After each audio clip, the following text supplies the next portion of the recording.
ভাইয়ের আমার, আমি বলে থাকি এই দুনিয়ায় না জেনে হঠাৎ করে সামনের থেকে পিছন থেকে কেউ যদি গুলি খায়, এ ধরনের গুলি খেয়ে মরা হলো এক জিনিস, আর জেনে বুঝে মরা হলো ভিন্ন জিনিস। বলেন ঠিক কিনা? সুপ্রিয় দর্শক, আসসালামু আলাইকুম ওয়া রাহমাতুল্লাহ।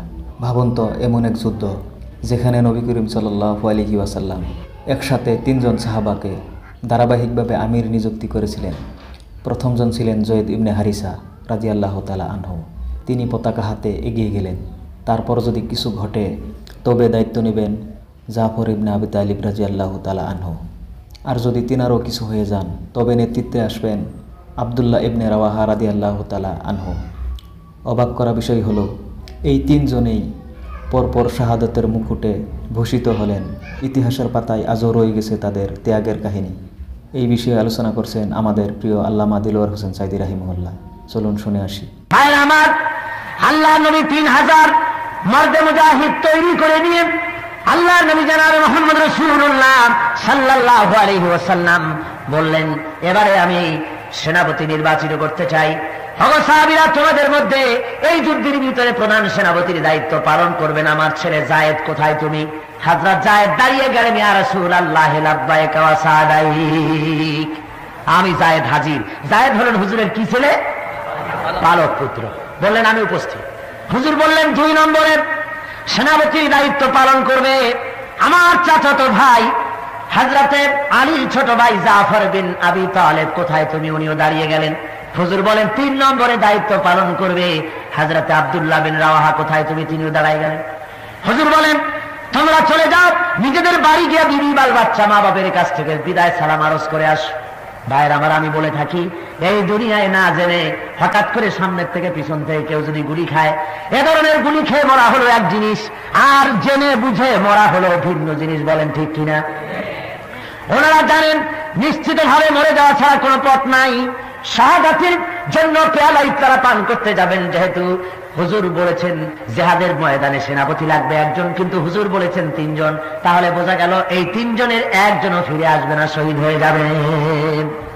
হযরতে যায়েদ দাঁড়িয়ে বলেন, ইয়া রাসূলুল্লাহ, আমার তো আর যাওয়ার জায়গা নাই, আমার তো মা বাপ নাই, আপনি আমার আব্বা, আপনি হুকুম করেছেন। আমার মা হযরত আয়েশা ঘরে বসে শুনেছেন, আমি মেনে নিলাম। আমান্না সাল্লামনা সামি'না ওয়া আতা'না। হযরতে জাফর তিনি চলে গেলেন বাড়ি। বিবিকে ডেকে বলেন, ওরে বিবি, আমার সালাম নাও, আল্লাহ নবী আমাকে সেনাপতি বানাইছেন, মুতার যুদ্ধের রোমকদের বিরুদ্ধে লড়াই করতে যাচ্ছি।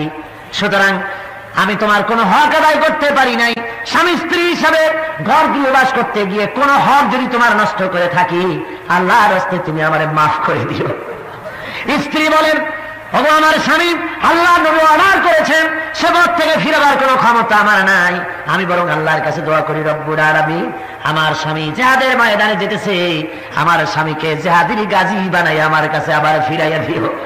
হযরতে জাফর তরবারির উল্টা পিঠ দিয়া স্ত্রীর হাতের উপরে মৃদু আঘাত করলেন। বললেন, বিবি রে, উল্টা দোয়া করো না, তোমার উল্টা দোয়া আল্লাহ রাব্বুল আলামিন কবুল করবেন না। যেহেতু নবীজি আমার নাম মাঝখানে বলেছেন, আমার আগেও একজন আছেন, পরেও একজন আছেন।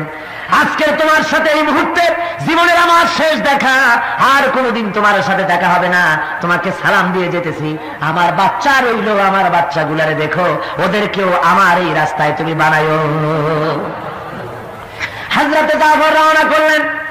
বিবি তড়পাচ্ছে, কাঁটা কবুতরের মতো বিবি ছটফট করে, আর পিছনে কলিজার টুকরা সন্তানগুলি আব্বা আব্বা বলে পিছনে পিছনে দৌড়ায়। মর্দে মুজাহিদ জাফর পিছনে একবারও তাকায় দেখলেন না, কে কান্দে কে দৌড়ায়। হযরতে আব্দুল্লাহ বিন রাওয়াহা তিনি চলে গেলেন নিজের বাড়ি। ওই দিন ছিল তার বাসর সজ্জা, ওই দিন ছিল তার ফুল সজ্জার রাত। নতুন বিবাহ করেছে, বাসর সজ্জা হবে। ঘরে গিয়া শুনে বিবি কোরআন তেলাওয়াত করতেছে। হযরতে জাফর বলেন, বিবি রে, আমার সালাম গ্রহণ করো। হযরতে আব্দুল্লাহ বলেন, ও বিবি, আমার সালাম গ্রহণ করো, তুমি কোরআন তেলাওয়াত একটু সময়ের জন্য বন্ধ করো। তোমার সঙ্গে বিয়ে হয়েছে, কিন্তু আমি তোমার কোনো হক আদায় করতে পারি নাই, আমাকে তুমি আল্লাহর রাস্তায় মাফ করে দিও। নবীজি আমাকে সেনাপতি বানাইছেন জিহাদের ময়দানের জন্য, আমি চললাম জিহাদের মাঠে। বিবি বলে, স্বামী, তুমি জানো আমি এই মদিনার এক সুন্দরী রমণী, আমিও জানি তুমি এই মদিনার সুন্দর সুপুরুষ। কিন্তু একবার একটু দেখতে পারলাম না প্রাণ ভরিয়া, একটুখানি ঘরের মধ্যে আসো, তোমার চেহারাটা জীবনের মতো একবার দেখে নেই। স্বামী বলেন আমি ঘরের মধ্যে ঢুকবো না, ঘরের মধ্যে ঢুকতে পরে তোমার প্রতি আমার প্রেমের আকর্ষণ বাড়বে, ভালোবাসা বাড়বে। বিবি বলে আল্লাহর কসম প্রেম নিবেদন করব না, ঘরের মধ্যে ঢুকতে পরে শুধু একটি বারের জন্য আমি চেহারাটা দেখে রাখবো, যাতে করে কিয়ামতের দিন আল্লাহর দরবারে অগণিত মানুষের মাঝে তোমারে আমি স্বামী বলে যেন গ্রহণ করে নিতে পারি। হযরত আব্দুল্লাহ বলেন ওগো প্রায় স্ত্রী, যদি তাই হয় সেজন্য আমাকে দেখার কোনো দরকার নাই, আমি শহীদ হওয়ার পর যদি তুমি ধৈর্য ধারণ করে থাকো, তাহলে আল্লাহ রাব্বুল আলামিন কিয়ামতের ময়দানে তোমাকে আমাকে স্বামী স্ত্রী হিসাবে পরিচয় করাইয়া দিবেন। তিনজন চলে গেলেন, 3000 সৈন্য নিয়ে চলে গেলেন তারা মোতার প্রান্তরে। 1 লক্ষ রোমান সৈন্যদের বিরুদ্ধে লড়া হলো। লড়তে লড়তে ময়দানে দেখা গেল মুসলমানেরা, হযরত যায়েদ মুসলমানদের ভিতর থেকে শাহাদাত বরণ করলেন, অনেক কাফের মারা গেল। এবার হযরতে জাফর ঝান্ডা হাতে নিয়ে সামনে অগ্রসর হতেছেন। কাফেরেরা হযরত জাফরকে ঘিরে ফেলেছে, হযরতে জাফরের বাম হাতে কোপ মেরেছে, হযরত জাফর ডান হাতে ঝান্ডা নিলেন, ডান হাতে কোপ মেরেছে। এবার দুটো হাত ঝুলে পড়লো, কাকা দুইটা হাত দিয়া ইসলামের ঝান্ডা বুকের সাথে জড়াইয়া ধরিয়া পাশের সাহাবীকে ডেকে বলে আল্লাহর নবীর সাহাবী, নবীজিকে আমার বিদায় সালাম বলে দিও, আর নবীকে বলে দিও আল্লাহ নবীর হুকুম মোতাবেক ইসলামের পতাকা যতক্ষণ পর্যন্ত শরীরের মধ্যে রূহ ছিল আমি পতাকা মাটিতে পড়তে দেই নাই। আমার মনে হয় আমি শহীদ হয়ে যাব, যেহেতু আমার নাকের মধ্যে এখন আমি আল্লাহ পাকের জান্নাতের সুঘ্রাণ পেতেছি। ভাইয়ের আমার, হযরতে জাফর শহীদ হয়ে গেলেন। এরপরে হযরতে জাফর শহীদ হওয়ার পর হযরত আব্দুল্লাহ এবং হযরত আবু উবাইদা দুইজনে এলেন এই পতাকা ধারণ করার জন্য। কয় আমরা গেলাম পতাকা আনতে, দূর থেকে দেখি পতাকা উঠতেছে, মনে মনে ভাবলাম এই পতাকা কে উড়ায়, কে ওখানে আমাদের আগে কে গেল। যায় দেখি হযরতে জাফরের হাত পাও গুলো ওরা কেটে ফেলেছে কাফেরেরা। ডান হাত কেটে একদিকে ফেলেছে, বাম হাত আর একদিকে, 2 পা কেটে 2 দিকে ফেলে দিয়েছে, দেহটা একদিকে ফেলে দিয়েছে, আর শুধু মাথা শুধু কল্লাম একদিকে পড়ে থেকে ইসলামের পতাকা কামড়াইয়া ধরিয়া উঁচা করে রেখে দিয়েছেন। ভাইরা আমার, হযরতে আবু উবাইদা বলেন আমি হযরতে জাফরের মাথা, পা, হাত এবং দেহ সব এক জায়গায় করে পায়ের তালু থেকে শুরু করে পেছানি পর্যন্ত চুমা খাইলাম, কাফনের কাপড় পরাইয়া দাফন করে দিলাম, রক্ত মাখা শরীর নিয়া।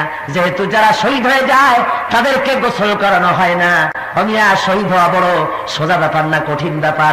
শাহাদাতের মউত এত বরকতপূর্ণ মউত, রক্ত মাখা জামা গায়ে দিয়া, জুতা জামা যা থাকে ওই অবস্থায় তাকে কবরের মধ্যে শোয়াই দেওয়া হয়, গোসল দেওয়ানো হয় না।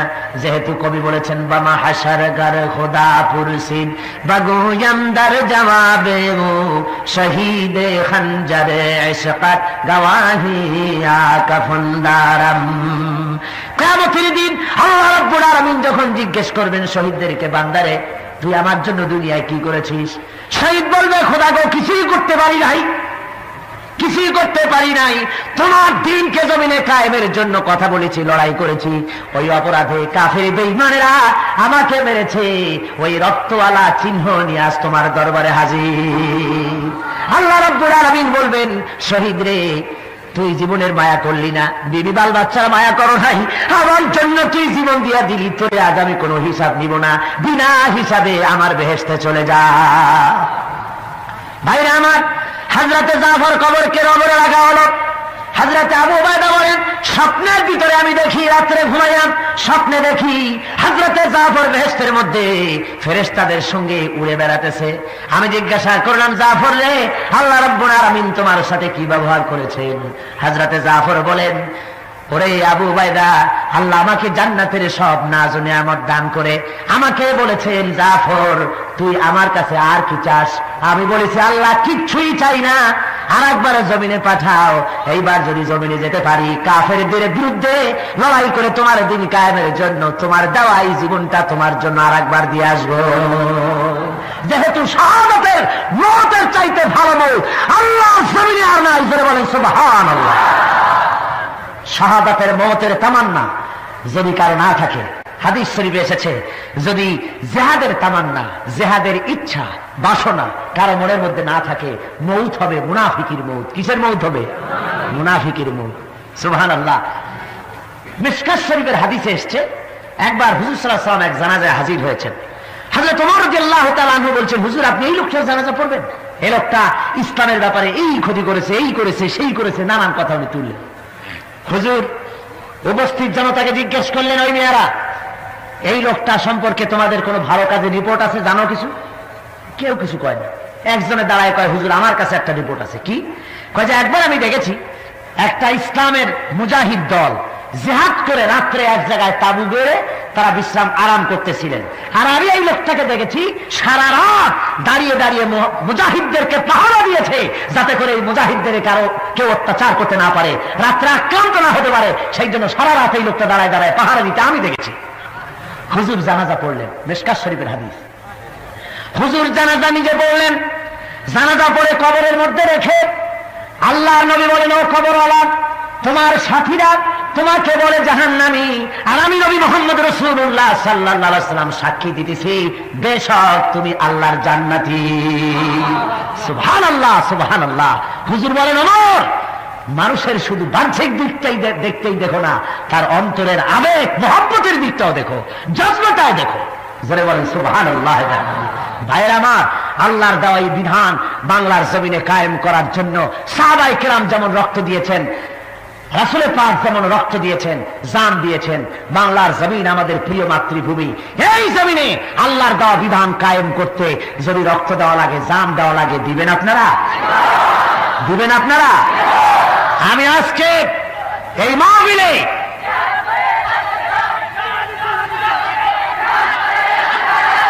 আমি আপনাদের বলতে চাই, বাংলাদেশে আল্লাহ যদি মেহেরবানি করেন ইলেকশন আসতে পারে, পারে না? পারে কিনা?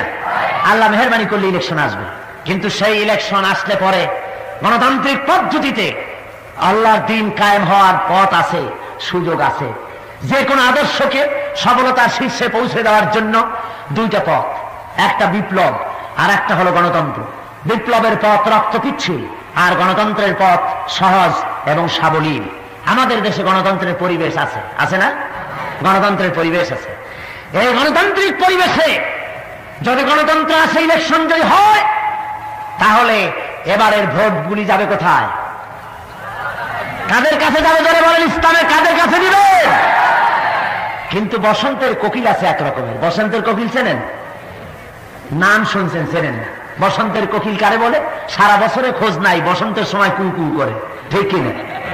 ইলেকশন আসতে পরে এক শ্রেণীর হুজুর আসবেন, সারা বছর রাজনৈতিক ময়দানে নাই, জেলে নাই, জরিমানায় নাই, কোথাও নাই।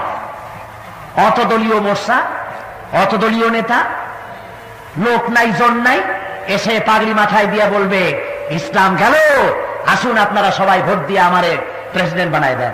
এরকম হুজুর, এ ধরনের পীর সাহেব, এ ধরনের কোন মৌলানা সাহেব দাঁড়ায় যেতে পারে, আমারে ভোট দেন। এখন বলেন, যে লোকটার কোনো অফিস নাই, লোক নাই, কর্মী নাই, কিছু নাই, ইলেকশনের জন্য দাঁড়াইলো, আপনি বরকতের জন্য ভোট দিলেন, ইসলামের ভালো হবে না ক্ষতি হবে? জোরে বলেন, কি হবে? এই নেতা তো হুজুর সাল্লাল্লাহু আলাইহি ওয়াসাল্লামকে বানাইতে চাইছিল আবু জেহেল। নেতারা বানাইতে চাইছিল, হুজুরকে নেতৃত্ব দিতে চাইছিল না? হুজুর নেতৃত্ব নিয়েছিলেন? কেন নেন নাই? হুজুর বুঝেছিলেন, এখন যদি আমি প্রেসিডেন্ট হই, তাহলে আবু জাহেল হবে কি প্রধানমন্ত্রী। সুপ্রিয় দর্শক, দেখলেন তো, এক যুদ্ধের ভিতরে নবী করিম সাল্লাল্লাহু আলাইহি সাল্লাম একসাথে 3 জন সাহাবাকে আমির বানালেন, আর 3 জনই একে একে শাহাদতের পিয়ালা পান করলেন। জয়দ ইবনে হারিসা রাদিয়াল্লাহু তাআলা আনহু, জাফর ইবনে আবি তালিব রাদিয়াল্লাহু তাআলা আনহু, আর আব্দুল্লাহ ইবনে রাওয়াহা রাদিয়াল্লাহু তাআলা আনহু। তাদের রক্ত ঝরানো ত্যাগ আজও আমাদেরকে শেখায়, সত্যের পথে যদি দাঁড়াতে হয়, প্রাণ পর্যন্ত বিলিয়ে দিতে হয়।